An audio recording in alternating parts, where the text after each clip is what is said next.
friends, to Purpose Beyond Profit.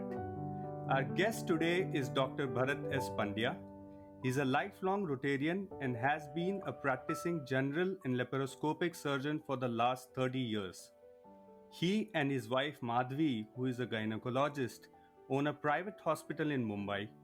He is a fellow of the International College of Surgeons and has served on the board of Jan Shikshan Sansthan Vocational Training Institute sponsored by the Government of India. During Dr. Pandya's stint as a governor of District 3140, his district contributed over $2 million to the Rotary Foundation, making it the top contributor worldwide for 2006 and 2007. He has led numerous projects, including water and sanitation projects.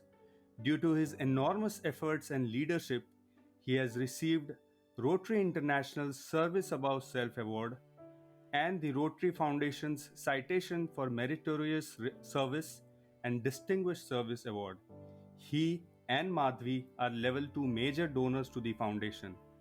Currently, he is also serving as a director on the board of Rotary International. Welcome, Dr. Bharat Pandya, to Purpose Beyond Profit. It is an honor to host you on my podcast, sir. Thank you, Ankur. And let me thank you sincerely for having me here today to share some thoughts, some experiences on this platform, Purpose Beyond Profit. And let me compliment you for this good thought which goes behind this initiative which you have started. I think that's indeed a very good thought, sharing success stories which probably would help upcoming leaders to move forward in a better way to achieve whatever they desire and they want to achieve. Yes, sir, absolutely. It's a pleasure to have you, and that precisely is the goal of this particular podcast. We want to actually tell individuals and businesses that there is definitely a higher purpose beyond just making profits. So, doctor, there is enough and more mentioned online about your professional life as a surgeon and also your work as a Rotarian. But there is always that first step, that first spark, which motivates someone to do something about the problems in the society. Tell us about those couple of instances in your life which really moved you. वो चिंगारी due to which you thought यार कुछ तो करना चाहिए. Ankur, let me take you back to my childhood. You know, my father, Dr. S.S. Pandya, was a general practitioner. And he made such a name for himself, he built so much goodwill for himself. He passed away 22 years ago, Hmm. but still people Hmm. remember him in this part of the world. I am talking about my Hmm. childhood because if you ask me that who is my idol in my life, I will say that I have only one idol in my life, and that is my father. And let me give you one Wow. reason for that. There are many reasons, Ankur, but let me give you one reason. Years back, when I was very small, my father shared his experience with me. You know, my father graduated from JJ Hospital, and I am talking about Hmm. 1942 when Gandhiji had given the Quit India had started the Quit India movement and given the call for boycotting foreign goods and using only Swadeshi. Right. Something similar to Atmanirbhar Bharat, which our Prime Minister has given today, actually. Yes. And my dad was then a young medical student. In those Hmm. days, medical students also had to wear suits when they used to go for their ward rounds and seeing patients. But heeding the call of Gandhiji, my father Hmm. one day threw that foreign made suit into the bonfire. And from that day onwards in Hmm. 1942, throughout his life till he passed away in 1998, he wore just a simple white cotton shirt and pant. Even on his wedding day, Hmm. he wore that white cotton simple shirt and pant. You know, this story which Wow. my dad shared with me when I was very small had a deep Hmm. influence on me. You can imagine how a young mind could Hmm. be influenced by such type of stories. And then I kept on seeing my father working sincerely, committedly, using his clinical acumen for his patients. and practicing Right. medicine with full Hmm. integrity. You know, I have seen him Hmm. whenever he used to give an injection as a doctor, he used to give an injection invoking the name of God, saying Jai Sri Krishna. People Hmm. say that he is a God fearing man, but let me tell you that my father was not a God fearing man, but he was a God believing man. And his influence on my Right. life was tremendous. Why I mention this is that as one grows up, that subconscious influence always plays some part in shaping what one becomes in future life. And Right. this sort of Right. an influence, and I am telling you without any sense of boasting, that he treated hundreds and hundreds of patients without taking a single penny, single paise from them. So this type of influence Yeah. did have a this working pattern of his did have an influence on me. And at one point of time, Hmm. when I got this opportunity of joining Hmm. Rotary way back in Hmm. 1989, I took this opportunity. But let me also mention you Hmm.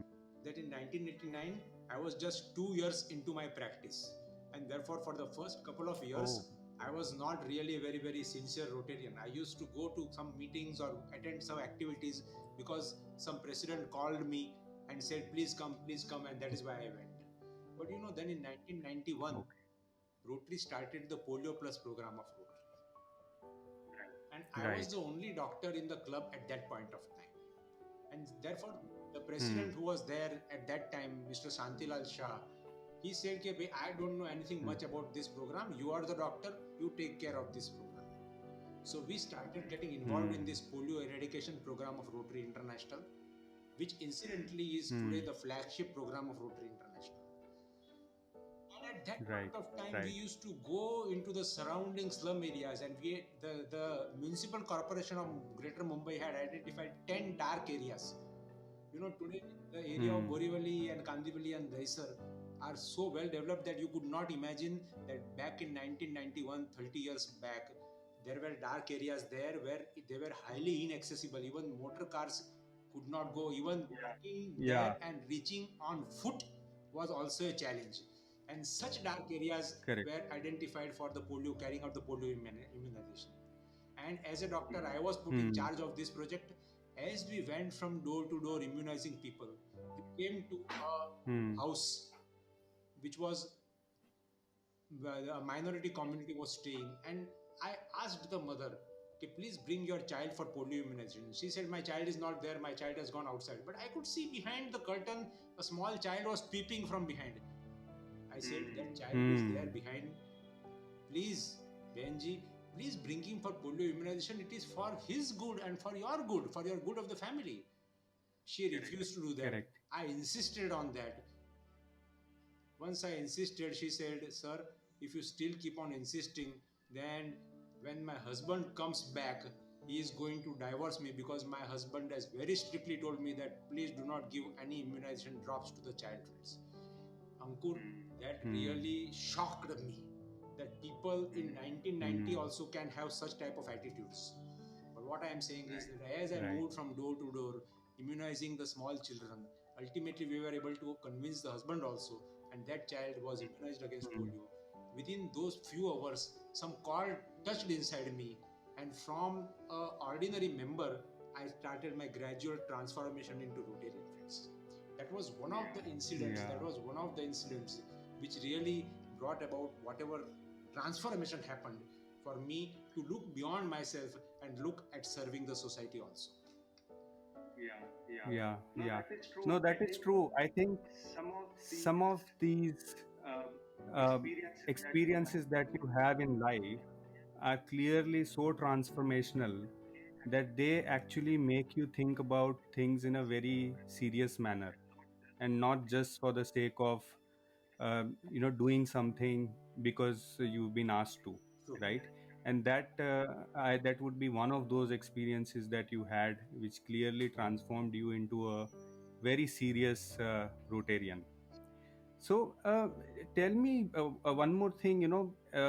You mentioned that you joined Rotary in the 80s. Who actually uh, asked you, or who actually motivated you to join Rotary? How did you hear about Well, Rotary? it was my father's patient, Mr. JP Saxena, Hmm. who really Okay. introduced me to Rotary. A new Rotary club was being formed in Borivali, and JP one day Mm-hmm. came to my dad and said that this Rotary is a very good organization to do service. It's a good organization where you will meet good people, where you will meet leaders in different vocations and professions, and I want your son to join Rotary. As I said, I was very Hmm. reluctant to join Rotary at that point of time because I had just started my professional life. But JP insisted, Right. and I gave in to his wishes and joined Rotary. As I said, for the Yeah. first couple of years, I was a reluctant Rotarian, but then this Polio Plus program happened, and then another year or so down the line, the club which I had joined. And probably just for the information of your listeners, Rotary is structured like Rotary clubs, which are there in different areas. A group of clubs makes a Rotary district, and the whole world is composed of 535 Rotary districts. Actually, Rotary Yes. today is spread in more than 200 countries of the world. Mm-hmm. So as I joined my Rotary club, my club was going through a little bit of a rough patch at one point of time, and therefore the then Okay. president, he said that now from 93-94 you are going to for 93-94 you are going to be the president of your Rotary club. Again, I was a reluctant president Mm-hmm. because I was not really prepared for it. But once I Hmm. became the president, once I accepted the position, then I was determined that I am going to do my best and give it my best shot. And once I became the president, Yeah. I did try to give it my best shot. And that is the beginning of the story, which has culminated in my becoming the director of Rotary International. Yeah, and what a best shot it has been for so many years. All of us in Borivali, in Bombay, have been absolutely mesmerized and inspired by your journey and your work. And as a Rotarian, holding numerous top positions over the years, right from becoming a Rotary member to becoming a Rotary president of the club, and now to Rotary International Director. There are so many projects that you have led, and there is a lot of mention of those projects online as well. But it would be great to know the ones which are really dear to you. Some of which come to my mind is one which not really is a project, but the $2 million to the Rotary Foundation, which was contributed by your district, making it the top contributor worldwide for 2006-7. Getting money for any non uh, for any sort of NGO sort of work, or any sort of service sector work, requires a lot of convincing and a lot of charisma actually, to get the donor to donate that kind of money. How were you able to navigate that particular path, and how did you manage this challenge? Okay, so coming to the Rotary Foundation first, and then I will come to some projects which I would like to share with you. Coming to the Yes. Rotary Foundation is what we can call as the charitable arm of Rotary International. Actually, it is the Hmm. one where Okay. the lot of money is collected, and that money is spent on the projects of Rotary International. The Rotarians across the world, the clubs across the world do the projects, which many of the time, most of the projects are funded by the Rotary Foundation. If I can put it in a Okay. sentence, if Rotarians are the heart of Rotary, the Rotary Foundation is the backbone of Rotary, because much of the good work which happens in Rotary happens because of the programs of the Rotary Foundation. So, Right. you know, as you very rightly said, that people are always careful about when and where they want to give the money and how much they want to give the money. So, it is always a bit Yes. of a challenge to get money for any cause. But let me share Hmm. with you that the Rotary Foundation is something entirely very, very different, friends. Hmm. I say that why should people give to the Rotary Foundation? Let me share with you that what methods did I use to convince Rotarians and even non-Rotarians to contribute to Rotary Foundation in 2006-7 when I was the district governor and beyond also. Hmm. I shared Right. with them the good work that Rotary Foundation is doing in so many different areas. And Rotary Foundation has 6 areas of focus: peace and conflict Mm-hmm. resolution, maternal and child health, basic education and literacy, water and sanitation, and disease prevention and treatment, and environment. So these are the areas in which Rotary Foundation does a lot of good work. So we share the Okay. success stories of the Rotary Foundation with the people, with the Rotarians and the non-Rotarians also. The second thing that I always Hmm. ask the people is that when they give to the Rotary Foundation, I, I, well, not sold, but I convince them that giving to the Rotary Foundation is effective giving. What I call as the concept of Hmm. effective giving. You know, Hmm. when we give to charity, we want that a great majority of our giving should be used for the purpose for which we are giving it. Right. The US charities organization says that at least any charity should use at least 65% of the money which it receives for the purpose for which that money is being given. They allow that 30 to 35% could be used for administrative purposes and other aspects. But Rotary Foundation Okay. is structured in such a way that when we give to the Hmm. Rotary Foundation, 92% of the money that I give to the Rotary Foundation is used only for the purpose for which I am giving the money, for the project or activity or for which I want to give the money. For example, if I want to give the money for Okay. education of girl child, then 92% of money, and I give, let's say, $1,000 or $1,000 or $10,000, then 92% of money Right. will be used only for the education of the girl child, because the Rotary Foundation is structured in such a way.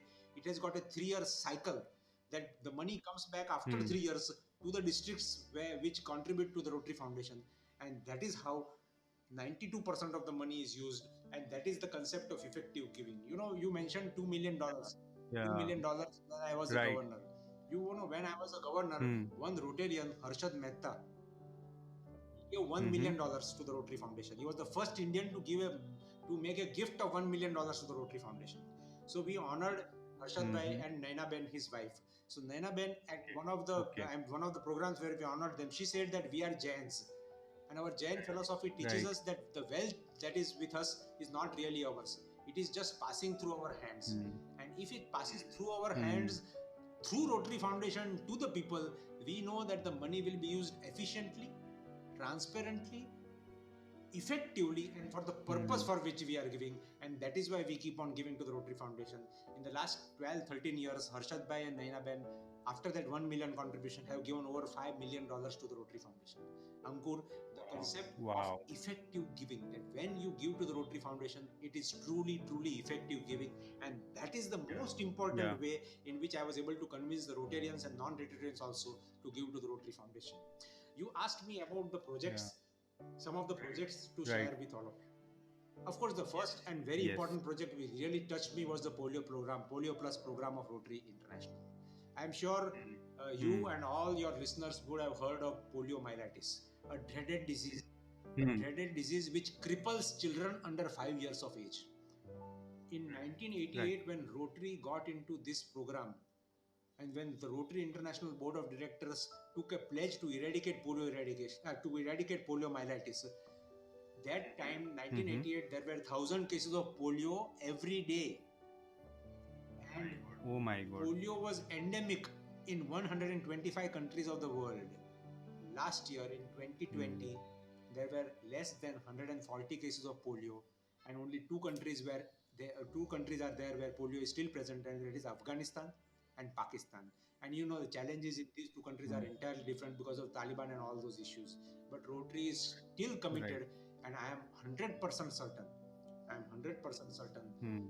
that in the next 2 or 3 years we will have the last case of polio, and 3 years after seeing the last case of polio, the world will be free from polio. That will be only the second disease which will be eradicated in this world after smallpox, which was eradicated way back in 1980s. People ask about Rotary's Right. role. Of course, Rotary is not the only Hmm. organization which is involved in this. It is the governments of the world, it is Hmm. the Bill and Melinda Gates Foundation, it is WHO, it is CDC, it is UNICEF, who are all involved in it. But let me share with you Yes. that any achievement happens only after a dream is seen by somebody. As they say that nothing is possible Yes. without first a dream. It was Rotary who Hmm. showed the world the dream that yes, polio can be Hmm. eradicated. And today we are really very, very close to eradicating polio. And that will be probably the best Yeah. gift that we will have given to the children and the grandchildren of the world, friends. The second project. And I also have fond memories of volunteering for this particular purpose. You know, where we used to give this drops to kids along the streets, and used to volunteer as part of the Borivali Club. So yeah, I'm totally aware of this particular aspect, and it's a fantastic achievement to see zero cases in India. After such a long struggle and after so much volunteering for these particular So, purposes. Ankur, 4 days down, we will celebrate 10 years of polio free India. 13th January 2011, India reported the last case of polio in Kolkata. So, 13th January Hmm. 2021, we will celebrate 10 years of polio free India. But not just polio free India, Rotary is committed to make the world polio free. Wow, wow, that is truly commendable, sir. That is very nice. Sir, polio definitely that's the flagship project that the Rotary Foundation and the Rotary International and all the clubs are involved in. There is also mention of check dams, which I believe is again because India being an agrarian country and having a huge rural patch of land is something which is probably quite close to you, and you've done a lot of work around that. Could you share some, or could you shed some light on those projects as well? Because that actually enabled villagers to no longer walk up to 4 miles a day. That's, I believe, close to 9 kilometers every day just to fetch water. That must be really satisfying. So, Ankur, when I became governor in 2006, I realized that we are living in the city of Mumbai. But go 50 kilometers or Hmm. 70 kilometers from the city of Mumbai, and there are areas, there are rural areas where people, and when I say people, it is usually women and young girls who have to walk daily 3, 4, 5 kilometers for the daily requirement of water. Not just water, but Hmm. bathing water or cooking water used for cooking also. Can you imagine, Ankur, that Right. a girl of 10 years or 12 years, she walks 3, 4 kilometers for fetching water? How can that girl be Yeah. expected to go to school after that? You will agree with Absolutely. me that Absolutely not. the basis of all progress lies in education, actually.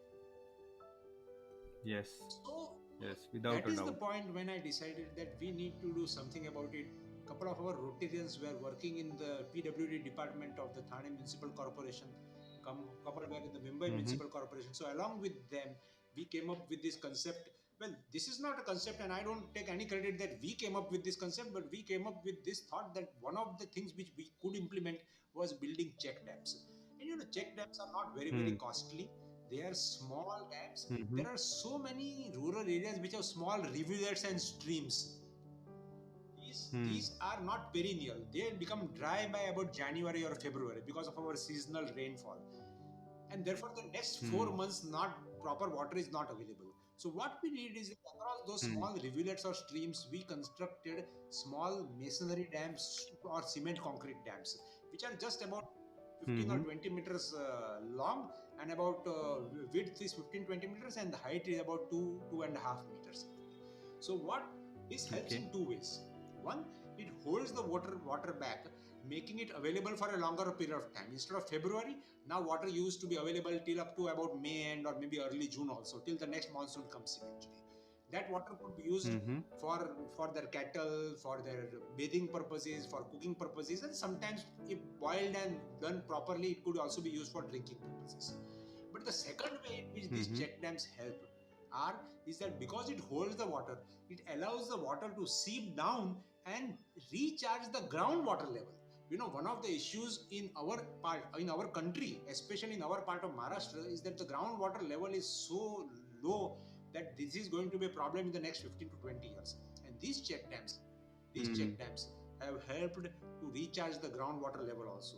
Now 2006, and we are talking about 13 14 years, and really in the areas of Jawahar and those rural areas where we have built more than 300 check dams in the last about 10 12 years, I think the groundwater has been Hmm. charged. More importantly, instead of one crop, those people are now able to do twice, two crops, sometimes three crops also. And we conducted a Hmm. study 5 years after starting in 2006 7. In 11 or 12 we conducted a study. Another study is on, but in then we found that averagely an average family had started earning 10,000 rupees more per year. Now today's day Oh. in today's day 10,000 per year may not seem a big sum, but for that poor family, 10,000 year per year in 10 years back was definitely a significant sum. After building the check dams, their income Yeah. went by 10,000 rupees, up by 10,000 rupees per year. So I think these check dams are really the Hmm. need of the hour. Still there is a lot of potential for Hmm. many more check dams to be built for two Hmm. purposes: for supplying the water to the people, and second, recharging the groundwater, which is equally important. Okay, Yeah. second water, And what I really, second water and sorry, sanitation what project I, I wanted to talk about is that yeah, sure. Rotary has done so many what we call as WINS project. WINS is wash in schools. Wash is WASH, water and sanitation hygiene in schools. One of the reasons that children, the girls are pulled out of school when they reach the age of puberty. Why? Because there are no separate toilets for boys and girls in majority, in a large number of schools in our country, especially in rural areas. Hmm. Now, once a Hmm. girl reaches the age of puberty and starts menstruating, the parents are very reluctant to send the girl to school because of the Hmm. because the lack of separate toilets. Toilets are common. Therefore, the parents pull out the girl from school. So that means after the fifth or sixth standard, the girls do not have access to education. Rotary realized that this is an area Correct. that we can address. So we started building separate toilets Hmm. for boys and girls. And till date, let me tell you that we have built separate toilets for boys and girls across India in more than 30,000 schools across India. But we realized that Wow. just building toilets is not enough. We need to change the Hmm. hygiene behavior of the children also. As a medical Hmm. doctor, let me share with you that waterborne diseases account for a good number of illnesses in children under 15 years of age. That means Mm-hmm. diarrheas, gastroenteritis, these all occur because of waterborne diseases. And the Mm-hmm. simple act of hand washing reduces the incidence of diseases by about 30 to 35%. And therefore, it was important to Hmm. teach the children that before every meal Hmm. and after going to the toilet, they should always wash their hands. So we started building Hmm. wash stations in those schools where we build separate toilets also. And that is why this water and sanitation hygiene. So not just the separate toilets, but building wash stations to inculcate that habit. And let me tell you, you will agree with me, Ankur, that it is important that Hmm. we influence the minds of the children, because it is difficult for adults Right. like me to change their behavior pattern, but it is easier for children to Hmm. change their Hmm. behavior pattern. And once behavior pattern of children is changed, they will go back and change the behavior pattern of their parents and their family members. So this is another behavior change that we have Yeah. made in hygiene as far as pan India is concerned. But the third project that I would like Hmm. to talk about is what we started. I realized when I became director that that now I had an opportunity to make a pan India impact. As president of my Rotary Club, Hmm. I could make impact in my club and in my surrounding community of Correct. Borivali. As district governor of Hmm. 3140, which encompassed Mumbai and Thane, I could make impact in the district and in Mumbai and Thane. But as director of Hmm. Rotary International, I realized that I could make a pan India impact, and therefore, being a medical doctor, I started this health project. And very Mm-hmm. peculiarly, this corona pandemic has taught us one very important lesson, Ankur. And that lesson is that the Hmm. most important possession for any human being is good health. If our health is Yes. good, everything is possible. If health is not good, nothing is possible. So, this is the Hmm. project that we started Pan India, what I call as the project Positive Health Stop NCD project. Mm-hmm. Now, what is NCD, you will ask? Hmm. NCDs are non Hmm. communicable diseases, what we know as the Mm-hmm. lifestyle diseases. And let me tell you, share with you the five big NCDs or five big non-communicable diseases. That is diabetes. First one is diabetes. Second is hypertension and Mm-hmm. heart disease. Third is chronic kidney failure. Fourth is strokes. that is brain injuries, cerebrovascular accidents, whatever you call, and fifth is chronic lung diseases. Now you will ask, why am I focusing Hmm. on this? Because Ankur, let me share with you Hmm. that 60% of deaths in our country occur because of these non-communicable diseases. And this is a big Oh. burden on our society. It is a volcano which is waiting Hmm. to erupt. Actually, let me correct myself. Hmm. It is a volcano which has already started erupting. And if we do not do something Hmm. about this to reduce the burden of this society today, I think we are doing a great Hmm. injustice to the generation which is going to follow, because this burden of non communicable diseases is going to increase day by day.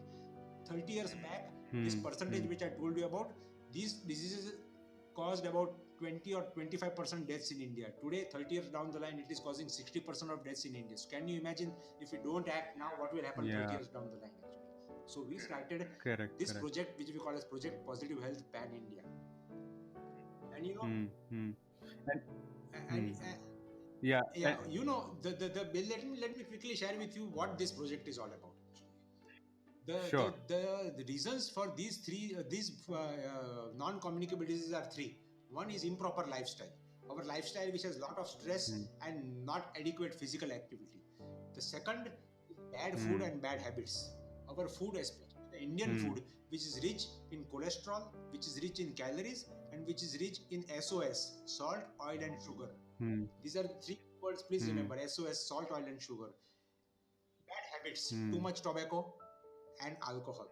And the Hmm. third is lack of awareness in people about these diseases. And therefore, we started a two Hmm. pronged approach to tackle this problem. The first prong is know your numbers. Each and every person should know their numbers. And what are these numbers? Very simple: height, weight, blood pressure, and blood sugar. Height and weight, by a simple formula, Hmm. will give BMI, which is body mass index, which indicates obesity. Blood pressure indicates hypertension, Hmm. and blood sugar indicates diabetes. Obesity, hypertension, and Hmm. diabetes together are responsible for all these big diseases actually. So we started this Hmm. approach of know your numbers and encouraging Rotary clubs to hold know your numbers camps in their communities to spread awareness about this. And Hmm. the second prong of this approach is this slogan which we have started, which we call as the campaign Ek Chamach Kam, Char Kadam Aage. What is this Ek Chamach Kam, Char Kadam Hmm. Aage campaign? One spoon less of what? Salt, oil, and sugar in our daily diet. That means this reduce the Right. intake of salt, oil, and sugar by about 20%. And Char Kadam Aage is 4 steps forward, means everybody should be doing at least 30 minutes of exercise daily. And I think this has to become a slogan Hmm. of each and every Rotarian. In fact, I would go one step further, Hmm. Ankur, that this should become a slogan of each and every citizen of India. As a surgeon, I always Hmm. focus on curative healthcare. But as I got involved more and more in this project, I realized that the future of healthcare lies in preventive healthcare. And this is one project which is very dear Hmm. to my heart. And I intend that Rotary should be doing this project for the next 15, 20, 25 years. And that will definitely help to Hmm. reduce the Hmm. burden of the non communicable diseases. And that will be the second best gift after polio eradication that we can give to our children and our grandchildren. Yeah. Yeah. No, sir. Thanks a lot. I think those are some very very important projects, and you have obviously used your medical knowledge to serve the society and bring to the fore some very important problems that we are facing. Especially these numbers about NCD are strikingly shocking. And even I wasn't aware that these numbers are so bad. I think probably these may be amongst some of the worst numbers across the globe, if I'm not Yes, mistaken. and Ankur, let me share with you uh, that as Indians, we are culturally and genetically predisposed to these NCDs. Uh, Being a doctor, oh. let me share with you that these heart problems and strokes, which occur in the Western world at 60, 65, and 70, occur in India at Hmm. 40, 45, and 50.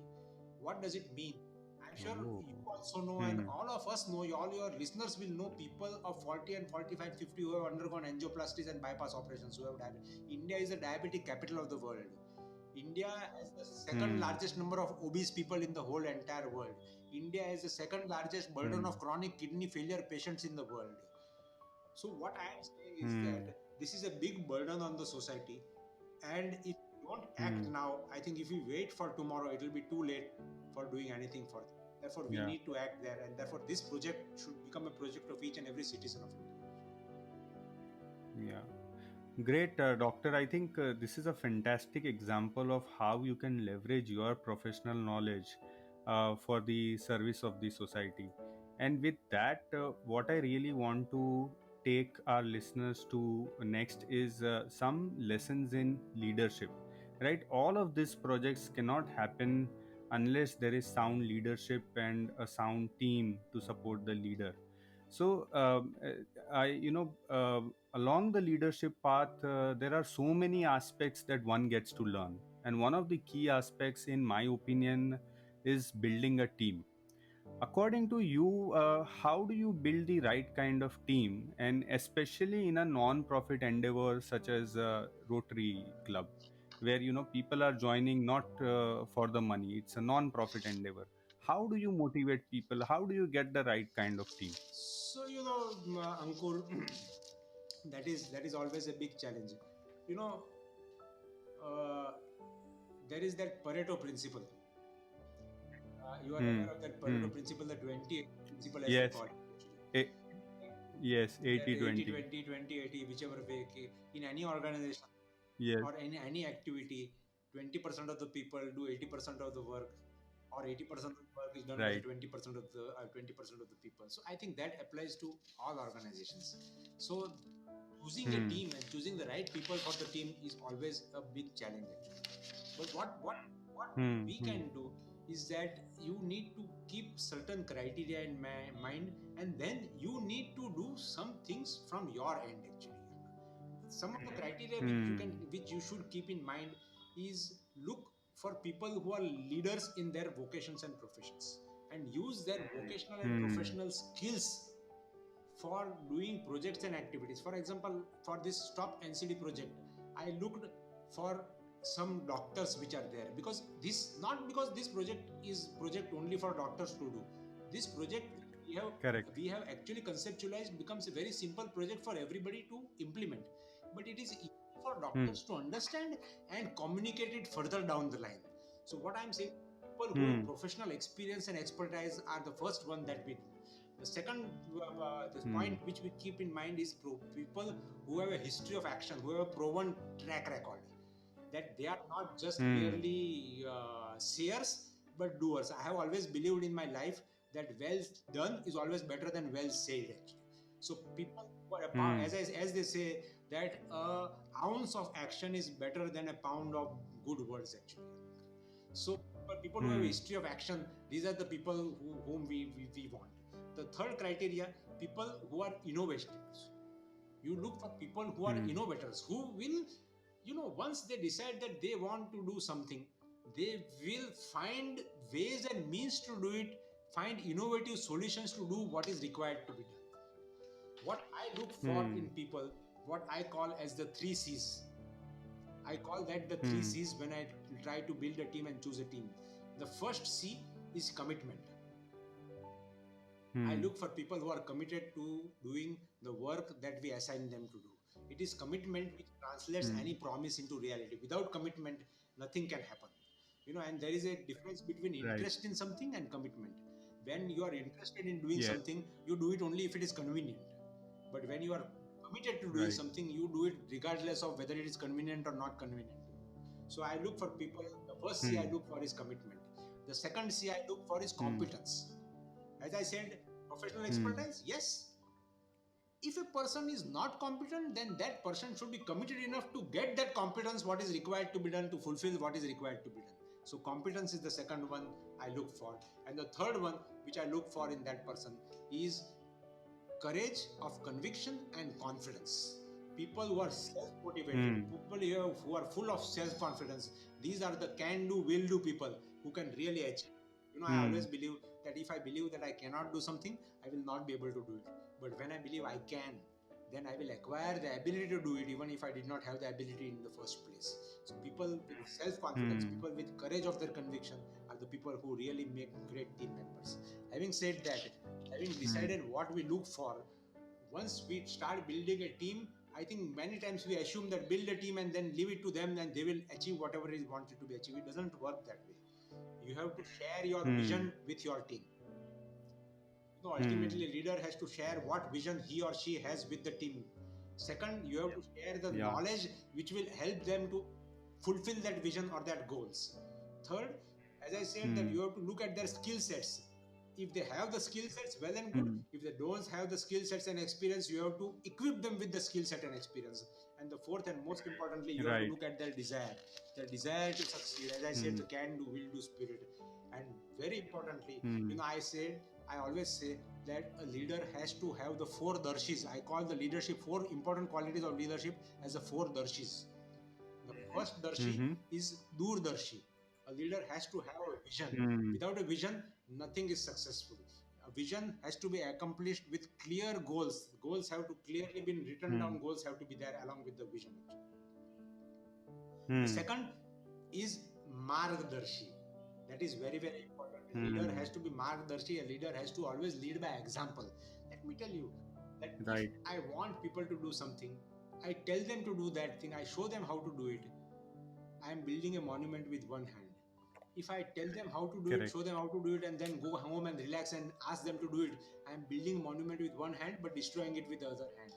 But if I tell them what to do, Hmm. show them how to do it, and then work along with them, then I am building a monument with both my hands. So, leading by example, being Hmm. Margdarshi is very, very important. The third is Hmm. Samdarshi. When you are part of a team, you have to see that all team members are treated equally. You know, the message that you have to convey to your team members is that different people in your team may have different responsibilities, but for you, the leader, each person of your team has equal value. If you convey that message, Hmm. I am telling you, the team will be committed to you and they will do whatever you ask them to do. And the last one, publicly Hmm. show your confidence in them.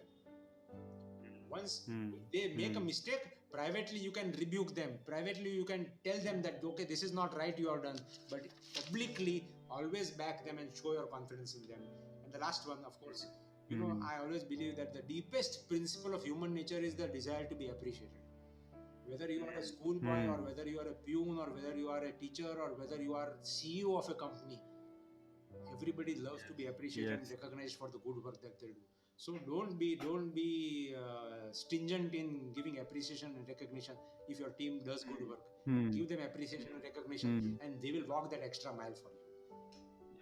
Yeah, and that's something which I really like about the Rotary Club also, because the amount of appreciation which people get for their contribution, for the amount of work that they do, is truly amazing. You rarely see such amount of gratitude in other organizations or on a day-to-day basis. But here, in whichever way an individual contributes, he gets appreciated, he gets known for the contribution that he has done. And that's the reason why probably people spend their weekends contributing towards the various activities of the club. And that is the precise reason, Ankur, that leadership in Rotary is infinitely more challenging than leadership in any other organization. Also, in any business organization Hmm. or let's say the army or something, leadership is always hierarchical. That means Right. the CEO of a company is above the vice president, and he is above the manager, who is above the shop floor worker, and it works Correct. top down. But Hmm. in Hmm. leadership in Rotary is a horizontal leadership. Everybody in Rotary is Right. equal. You can't order, I can't order. You are a Rotarian, I am a Rotarian. We are equal leaders. I can't order you, Uncle, go and do Right. that. I have to use my Hmm. persuasive powers, my motivational skills, my inspirational skills to get you to do what is necessary to be done, actually. So that is why it is always more Hmm. challenging to Hmm. be a good leader in Rotary. Yeah, especially the persuasive part, I totally agree. I mean, charisma and persuasion, these are probably very, very important because, especially, there is no monetary incentive here, right? So, without charisma, without leadership, without showing people how it is done, how can you really motivate them to contribute for a selfless True, true. purpose? So, sir, well said. I think that's I really like the three C's and the four Margdarshis or the four Darshis that you Oh, talked about, I forgot which about the fourth sort of. Darshi. I mentioned Mhm. Durdarshi. Yeah, I you. mentioned this, Yes. Pardarshi, I mentioned Samdarshi. That is but the fourth. Sorry, I mentioned Margdarshi, Samdarshi, but the fourth Darshi is most important. That is Pardarshi. It is very, very important. for a Pardarshi. leader to be completely Yes. integrity to focus on integrity and transparency. Ankur, I don't talk so much about ethics, Hmm. because ethics can change from generation Hmm. to generation, from centuries to centuries. What was not ethical in the last Right. century, because of the way the world has progressed, because of the internet revolution, because of the way things are moving, the world becoming a global village, is Hmm. probably ethical today. But integrity in Hmm. thoughts, action, and deed is timeless, and that can never change. One has to be Hmm. completely integrity, have complete integrity in your thoughts, action, and deed, and complete transparency in your functioning. Especially financial transparency and Hmm. financial good stewardship is prudent stewardship is very very important, especially in an organization like Rotary. Hmm. Right. I am Right. reminded Right. of some lines from ancient texts. The only thing that Mm-hmm. walks back from the tomb along with the mourners and refuses to be buried is the character of a man or a woman. The character of a person Wow. outlives him or her. It can never be buried. It is the character which is most important. You know that old saying which we all learned in school: Yes. when wealth is lost, nothing is lost. If health is lost, something is lost. But if character is lost, everything is lost. I think that Pardarshi, the last Darshi, is most important. Pardarshi is most important. Yes, yes. No, absolutely, sir. And I think with more and more focus on integrity across corporate sector, across the non-government sector and in service sector, this particular aspect becomes very important because you see so much disparity in the society. So integrity and ethics when you are actually handling public funds is absolutely essential. Good, you pointed that out as well. Now, let me ask you something which is, absolutely mind-boggling for me. With so much work that you are doing for Rotary and running a hospital as well, and doing the work of a surgeon, how are you able to manage time between family, your flourishing profession, and holding such a responsible post? Because many of us are not even able to handle their professional life properly. They work overtime, they work on weekends, so forget spending time with family or doing something for the society. So how have you actually managed to do that? So that is the question, work-life balance, which Ankur, sometimes I ask myself. But to tell you really truthfully, it does become challenging at times. But two things. Hmm. One, aptitude, and second, attitude. If you have the aptitude Hmm. to do something, then you will find a Hmm. way to do what you want to do. And if you have the attitude to do it, I think then nothing can stop you from doing what you want to do. Let me very tell you Hmm. very sincerely that I have always prioritized things. My family always comes first, Hmm. my profession comes second, my Rotary comes third. That is the third priority for me. Hmm. As director, sometimes Hmm. Hmm. Rotary does become the first priority, but my family does understand that at sometimes Rotary can become the first priority. But I have not sacrificed my profession or my family for Rotary. And I have also not I have also seen that no injustice is done to my Rotary responsibility while I am juggling all my responsibilities. So if you have the aptitude to Hmm. do something, and I did develop that aptitude after that Polio Plus program gave me that aptitude, that yes, I want to do something beyond my profession. In my profession, I always have the opportunity Hmm. to do something for the underprivileged, for the needy people, for the poor patients. But through Rotary, I Hmm. had the opportunity to make a much wider and a much larger impact in the society and in the community actually. So once I developed that aptitude Right. of doing something and doing something impactful good for the society, then what was required Hmm. is the attitude. As I always say, that Hmm. only busy people can find time for Rotary. People who don't have, who are not busy, probably cannot find time for Rotary. Two things, two things Hmm. are most dangerous for Rotary. I always say a no-time Rotarian. That means a person who has no time for Rotary. Hmm. What will he contribute? And a full-time Rotarian. If somebody Hmm. is a full-time Rotarian, he is Hmm. equally dangerous for Rotary. What is necessary is Hmm. proper good work-life balance, which is very very important. And my only two keywords are aptitude and attitude. Hmm. Hmm. Okay, great, sir. That's quite interesting. And there are times when you have to actually get your family, you have to confide in your family, get their confidence into whatever you are doing. I, being part of Toastmasters, also sometimes face a problem of prioritizing between Toastmasters club and my family time, because my Toastmasters clubs run on Sundays. But then my family knows that that's an important aspect of the way in which I want to contribute to the society, by actually improving not only my public speaking skills but also helping the younger generation to improve their public speaking skills. Only when you have good public speaking skills can you actually engage better with others and persuade others to your point of view, or at least discuss it effectively. So yeah, absolutely with you, sir. And So we are before about, you ask, let yeah. me confess here, Ankur, that before I became president of my Rotary Club, if you had asked me to go up on the stage or go in front of an audience and speak, then my mouth would have run dry, my legs would have shaken, and I could not have probably uttered more than 5 to 10 sentences. But when I became president of my Rotary Club, I decided that if I am going to do something, I am going to give it my best shot. People talk about excellence. I always believe that one should strive for excellence. Excellence does not mean becoming the best, but excellence definitely means doing your best at whatever you want to do. And that's why I started doing. I started not taking any classes, but I started thinking that if I am going to do something, I'm going to give it my best shot. And that's how today, if you can, if I can call myself a reasonable speaker, that is thanks to the opportunity that Hmm. Rotary gave me.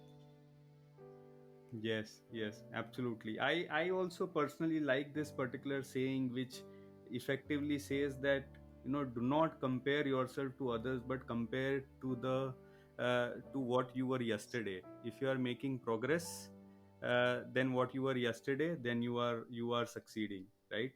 There's a concept called failing forward, taking up high goals, and when you fail, even if you fail, you've made progress, because by trying you have gained some skills.